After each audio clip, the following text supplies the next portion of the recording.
Let's now head to Morocco, where our correspondent Udoka Njoku is live, and he brings us updates from AFCON. Udoka was there. Udoka, I know that yesterday was a bit of a heartbreak, but we've seen the Nigerian government extend their applause to the Super Eagles, saying that they're proud of the boys and that they knew that they gave their best, even though it didn't turn out the way that we expected. What is the mood like for Nigerians in Morocco?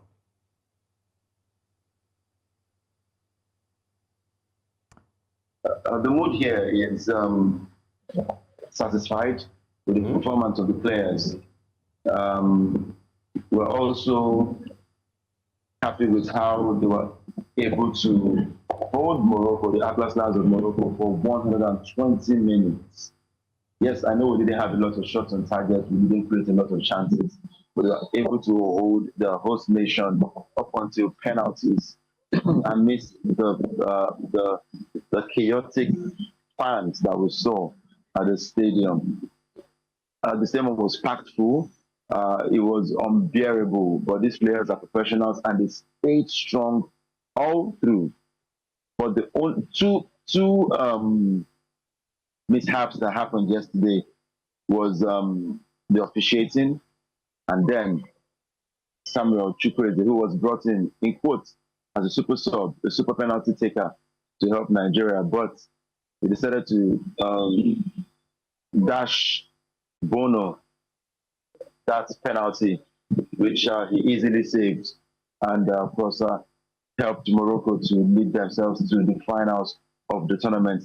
So nobody's really blaming the Super Eagles for anything, but of course the mood right now is that we move on. We are satisfied with what we saw yesterday, and we look forward to the third place against Egypt, and hopefully Shell's contract might be extended because a lot of fans are satisfied with what he has done with the Super Eagles so far. We have not lost a single game in 90 minutes since this tournament started, and we are hoping that it ends with a bronze medal, which a lot of fans have tagged as the golden bronze for Nigeria. Now, Udoka, you did mention officiating. What aspect of the officiating are you not satisfied with? Because a cross-section of Nigerians have already reported. They've mass reported the Instagram page of the Ghanaian referee. We cannot say that for certain. We do not know if it is Nigerian fans that did the reporting. But he has lost his Instagram, by the way, and they weren't happy with his officiating. What aspects were you referring to in particular? So that's the angle I would not even like for us to go through, where we get to throw a referee for his attitude on the football pitch and causing him some harm or losing something important to him. I think the best we can do is report whatever it is to CAF. But if CAF cannot take it up from there, then so be it. We knew this referee was going to take charge of the game. We knew a Ghanaian referee and a South African referee was going to take charge of this game. Why did the NFF not appeal? Why was there no protest? This happened in the game between Nigeria and Algeria. There was a protest. The referee was changed. It happened in Egypt's game. I can't remember which particular one now, but it happened in Egypt's game. But of course, that referee was changed.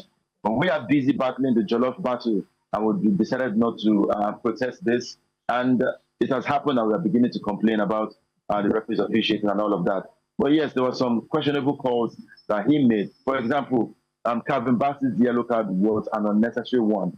It was in nowhere in the rule book that Calvin Bassey deserved the yellow card in that game because it was obvious his shirt was pulled. There were a lot of fouls on Nigeria, but there was no yellow card on the Moroccan players.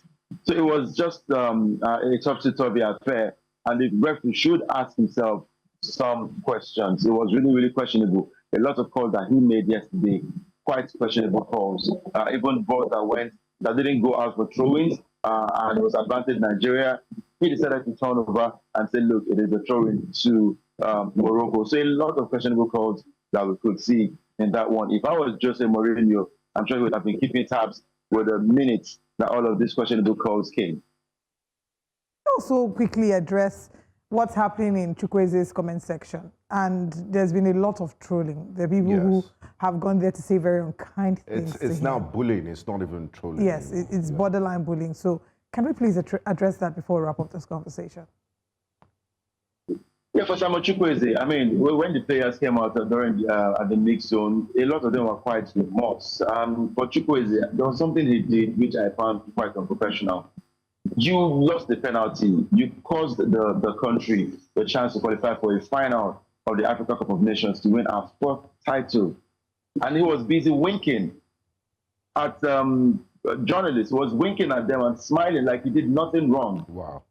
Right. So I'm not going to say he deserves the kind of comments he's getting in his comment section. That is totally uncalled for. But we should just leave this to let justice be served from his state of mind. If he truly believes that he did us wrong, maybe in the third place, if he gets a chance to play, he should prove himself worthy to be loved again and supported by the Super Eagles of Nigeria. If not, maybe he should kiss the national team goodbye.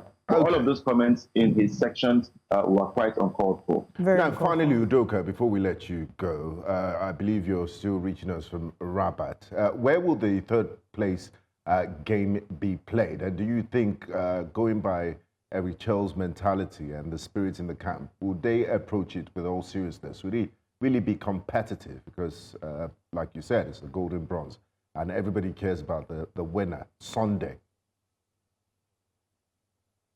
Right, of course, for the third place match. Now, this is where Nigerian journalists here are not finding it funny, because a lot of us would have to travel to Casablanca for that third place match and then come back to Rabat for the final. And then after the final, majority of journalists here would have to travel back to Casablanca to travel from there to Lagos and Abuja and the likes, wherever they are going to. So the third place match will be happening in Casablanca on Saturday. Thank you so much, Udoka Njoku. We wish you all the best. And I must say that smoke is not coming out of your mouth today. Perhaps you are in the desert region. Thank you so much. We look forward. You've been fantastic throughout the AFCON, and we look forward to reconnecting in come back home Lagos when you come nice back. And please, starch can and you banga. help Olive and I bring some chocolate and also starch and banga from Morocco? Starch and banga from Morocco. I'll be looking forward to Yeah, from the African restaurant. No, we will host him with starch and banga. Okay, and I hope smoke will come out of your mouth in Casablanca. All right, Udoka, bye. Big guys getting a little excited. all right,